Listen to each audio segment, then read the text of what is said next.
Had this idea yesterday.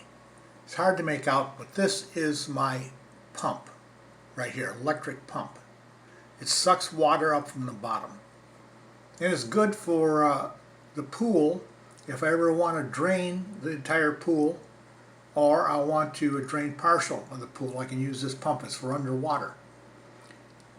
I had this idea. Now I have this electrical line coming down here and over the roof, and I can plug it in the kitchen.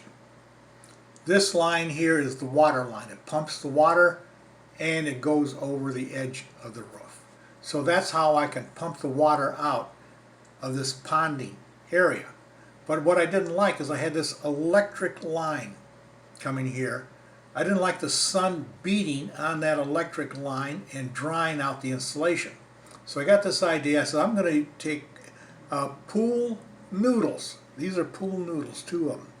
Slit it along the length and then shove the electrical line inside the noodle. That will protect it from the sun. I bought 2 of them. These are 97 cents a piece. And I didn't have a length long enough, so at the end right here I just piled some tiles on it to keep the water off of it. But that's a good use of those noodles for protecting my electric line out in the sun.